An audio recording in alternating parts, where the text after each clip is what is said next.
हाय, good morning, सत श्री अकाल, आदाब, नमस्कार, वणकम। कैसे हो दोस्तों? मैं हूं आपका अपना डॉक्टर नवनीत कालरा। और एक न्यूज़ जो आई है अच्छी नहीं है। हमारे जो क्रिकेटर थे, T20 टीम के जो सदस्य थे, रिंकू सिंह, उनके फादर की डेथ हो गई। वेंटिलेटर पे थे 2-3 दिन से, जिसकी वजह से रिंकू सिंह को भी वर्ल्ड कप छोड़ के आना पड़ा। और बताया जा रहा है कि उनको लीवर कैंसर था और वो फैल चुका था। तो आज मैं सबसे पहले तो श्रद्धांजलि दूंगा उनके फादर को, क्योंकि वो हमारी क्रिकेट टीम के प्लेयर हैं। और फादर फादर ही होता है यार, है ना। कोई भी जाता है इस दुनिया से, दुख तो होता ही है, जिसको हम जानते हैं, भले ही वो हमारा रिश्तेदार हो या ना हो, जानने वाला हो या ना हो, कोई क्लोज हो या ना हो। चलिए आज बात करते हैं लीवर कैंसर की, कि लीवर कैंसर आखिर इसके सिम्टम क्या होते हैं, इसकी जल्दी पहचान कैसे करें, और कौन से ऐसे टेस्ट हैं हम जिससे जल्दी पता लगा सकते हैं, और ऐसे कौन से लोग हैं जो हाई रिस्क पे हैं लीवर कैंसर होने के। और लीवर कैंसर एक खतरनाक कैंसर होता है, पांचवा मोस्ट कॉमन कैंसर है भारत में। और ट्रीटमेंट बहुत मुश्किल होता है, क्योंकि ज़्यादातर समय ये फैल चुका होता है ना। तो काफ़ी देर से पता लगता है। और कई बार लीवर में कैंसर आ जाता है दूसरी जगहों से, जैसे कैंसर ऑफ कॉलन, कॉलन का कैंसर हो तो वहाँ से मेटास्टेसिस होगी। तो सबसे पहले तो यही पता लगाना पड़ता है कि लीवर में जो कैंसर है वो प्राइमरी लीवर का कैंसर है या मेटास्टेसिस है, बाहर से कहीं और से आया है। तो चलिए शुरू करते हैं आज का टॉपिक। और टॉपिक शुरू करने से पहले इतना ही बोलूँगा, उनके फादर के लिए, रिंकू सिंह के लिए, ओम शांति, ओम शांति, ओम शांति।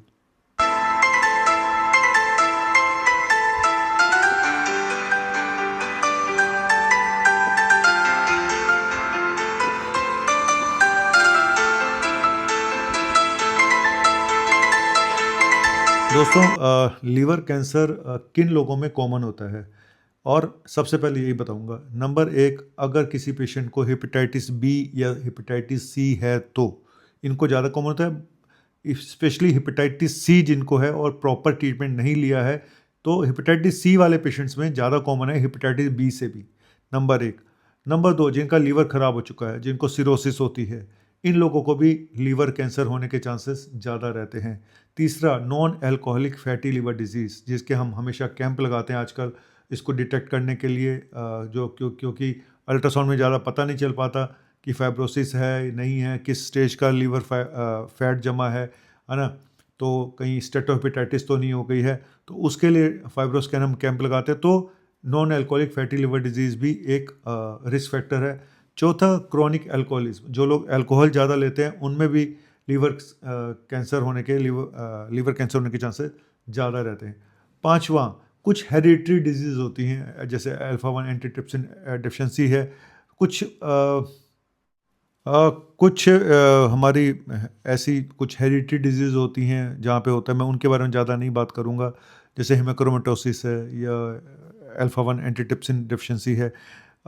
शुगर के पेशेंट में भी लीवर कैंसर होने के चांसेस ज़्यादा होते हैं।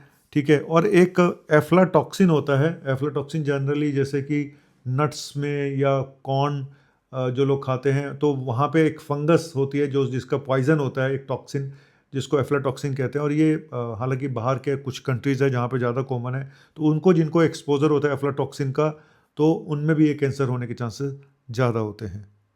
नेक्स्ट। तो अब बात करते हैं कि सिम्टम क्या होते हैं। देखो, कई बार सिम्टम वही होते हैं जो हमारे फैटी लीवर के होते हैं। मैं सच बता रहा हूँ, शुरुआती लक्षण फैटी लीवर के अगर देखेंगे तो इनके लक्षणों में कोई ज़्यादा फर्क नहीं होता। आपको बहुत ज़्यादा कमजोरी हो रही है, थकान बहुत ज़्यादा रहती है, राइट साइड अपर एब्डोमेन में आपको डिस्कम्फर्ट होता है, पेन होता है, आपकी भूख कम होती जा रही है, आपको नोजिया हो रहा है, आपका वजन कम होता जा रहा है, वॉमिटिंग होती है, खाना देखते ही खाना खाने का मन नहीं करता है। इसके अलावा आपको जॉन्डिस हो गई है, या फिर आपको येलो कलर के स्टूल आ रहे हैं, तो ये सब चीज़ें हैं। या फिर कोई आपको मास फील हो रहा है, कोई सूजन नज़र आ रही है राइट साइड में। ठीक है। तो ये सब चीज़ें हैं कि अगर वज़न भी कम होता जा रहा है तो कि भाई आपको टेस्ट कराने चाहिए अपने सारे। और कुछ स्पेसिफिक टेस्ट भी हैं, उसके बारे में बताऊंगा। तो जब लीवर कैंसर फैल जाता है फिर तो बहुत सारे सिम्टम आएंगे, लेकिन अर्ली सिम्टम मैं जो बता रहा हूँ वो यही होते हैं कि अगर अनएक्सप्लेन्ड वेट लॉस हो रहा है, भूख नहीं लग रही है, नौजिया हो रहा है, और वज़न कम होता जा रहा है, राइट साइड में आपको डिस्कम्फर्ट होता है ना। और कहीं जॉन्डिस भी अगर डिटेक्ट हुआ है तो इसके एक जॉन्डिस में खास बात होती है कि इसमें लीवर एंजाइम बहुत ज़्यादा बढ़ते नहीं हैं, तो हमें कई बार डाउट वहाँ से हो जाता है एलएफटी की रिपोर्ट देख के कि देखो बिलिरुबिन बढ़ा हुआ है काफ़ी ज़्यादा और एंजाइम उसके नॉर्मल आ रहे हैं या बहुत कम बढ़े हुए हैं, तो हमें डिटेक्ट ये डाउट होता है कि ऑब्स्ट्रक्टिव जॉन्डिस तो नहीं है कहीं। और अगर सफ़ेद कलर के स्टूल आ रहे हैं तो भी डाउट होना चाहिए कि लीवर सेल कैंसर हो सकता है। अब आते हैं इसके टेस्ट के ऊपर। देखो टेस्ट में कुछ बायोकेमिकल मार्कर होते हैं, जैसे कि आपका अल्फा फीटोप्रोटीन है, एक टेस्ट होता है, एक CEA नाम का एक टेस्ट होता है, क्रोनिक एम्ब्रियोनिक एंटीजन। तो ये 2 टेस्ट हैं, अगर ये बढ़े हुए आ रहे हैं, इनकी वैल्यू बढ़ी हुई आ रही है, तो ये डाउटफुल होता है कि लीवर कैंसर हो सकता है। मैं इनकी डिटेल में नहीं जाऊंगा। लीवर कैंसर ये जो दोनों मैंने आपको बायोमार्कर बताए हैं, तो लेकिन कराने चाहिए हर पेशेंट में जहाँ पे भी आपको डाउट हो तो, ठीक है। और इसके बाद टेस्ट आता है अल्ट्रासाउंड हो गया आपका पेट का। हालांकि अल्ट्रासाउंड इतना डिटेल नहीं बता पाता, लेकिन फिर सीटी स्कैन है, हाई रिजोल्यूशन सीटी स्कैन हो गया आपका, ट्रिपल फेस सीटी स्कैन आप करा के देख सकते हैं पेट का। और इसके अलावा फिर MRI भी है, उसके अलावा फिर लेप्रोस्कोपी करके भी देखनी पड़ती है। ट्रीटमेंट में मैं इतना डिटेल में नहीं जाऊंगा, क्योंकि ट्रीटमेंट पार्ट यहाँ बताना कुछ ठीक मुझे नहीं लगता कोई फ़ायदेमंद होगा। मेरा मेन मकसद था कि आपको ये बताना कि इसको जल्दी कैसे पकड़ें। कई बार अर्ली स्टेजेस में लीवर ट्रांसप्लांट कर दिया जाता है तो 5 ईयर सर्वाइवल रेट 70-80% होता है। लेकिन अगर एक बार फैल जाए तो फिर कुछ भी नहीं कर सकते आप। ज़्यादातर पेशेंट में कुछ भी नहीं किया जा पाता, अगर क्योंकि जब तक ये पता चलता है, ज़्यादातर कैंसर में यही प्रॉब्लम है, ये एग्रेसिव कैंसर है, बहुत तेज़ी से फैलता है लीवर कैंसर। तो लीवर कैंसर एक ख़राब कैंसर में से एक है जिनको ठीक करना आसान नहीं होता। जैसे कि प्रोस्टेट का कैंसर थोड़ा आसान होता है, ब्रेस्ट कैंसर थोड़ा आसान होता है ना, ये कैंसर थोड़े आसान होते हैं। लीवर कैंसर मुझे ऐसा लगता है, मैंने आज तक किसी पेशेंट को बचते देखा नहीं है। 2-3 साल मैक्सिमम निकाल पाते हैं पेशेंट, जो मैंने देखा है। तो इसीलिए अभी एक आपकी दीपिका कक्कड़ हैं जो एक एक्ट्रेस हैं, उनको शायद लीवर कैंसर हुआ, पता नहीं, अब बताया जा रहा है उनको रिलैप्स हुआ है, क्या हुआ भगवान जाने। चलिए हम उनके लिए भी प्रे कर देंगे कि भगवान उनको लंबी उम्र दे। लेकिन मेरा आज का मकसद यही था। और हमारा लाइफस्टाइल जिस तरह के हम उसमें रह रहे हैं, और non alcoholic fatty liver disease बहुत कॉमन होती जा रही है। और तो जिन लोगों को भी रिस्क फैक्टर हैं, अब एक पेशेंट है जो डायबिटिक है, साथ में उसको non alcoholic fatty liver disease भी है ना, साथ में हेपेटाइटिस C भी पॉजिटिव है, तो ये पेशेंट सोचो कितने रिस्क पे है। शुगर भी है, हेपेटाइटिस C भी है, फैटी लीवर डिजीज़ भी है। तो एक बार हेपेटाइटिस C हो जाए तो आपको रेगुलर अपने टेस्ट हर साल कराने चाहिए, फाइब्रोस्कैन, अल्ट्रासाउंड हर साल कराना चाहिए। मैं बोलूँगा हेपेटाइटिस B और C वालों को, है ना, तो इनको ये रेगुलर टेस्ट कराने चाहिए, क्योंकि पता नहीं होता कि कब पेशेंट क्रॉनिक लीवर डिजीज़ में कन्वर्ट हो गया और फिर कैंसर में। तो और सिरोसिस वाले पेशेंट में भी बहुत ज़्यादा चांसेस होते हैं कैंसर बनने के। तो ये मैंने कुछ बताए हैं। तो अपना लाइफस्टाइल ठीक रखें, अगर ड्रिंक वगैरह कर रहे हैं तो बंद कर दें, क्योंकि अल्कोहल शराब पीने वालों में भी कैंसर बहुत ज़्यादा होता है। अभी हमारे एरिया में एक डॉक्टर साहब थे जो आज से 5-6 साल पहले चले गए इस दुनिया से, वो भी ड्रिंक करने की वजह से उनको लीवर कैंसर हुआ था, मुझे आज भी याद है, चले गए। मेरा एक जूनियर था संजय गांधी PGI में, वो डॉक्टर थे, उनको हेपेटाइटिस C हुआ था, उसके बाद उनको लीवर कैंसर हुआ और वो भी चला गया। तो कई जान आसपास के लोग भी मेरे लीवर कैंसर से जा चुके हैं। मेरे अपनी फैमिली में मेरे एक चाचा में शायद लीवर कैंसर, बुआ में लीवर से रिलेटेड प्रॉब्लम थी।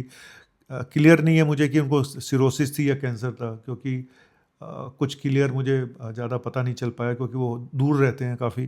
तो लेकिन जाने वाला तो चला गया। तो हमारी फैमिली में भी लीवर से रिलेटेड प्रॉब्लम है, इसलिए मैं बहुत अलर्ट रहता हूँ।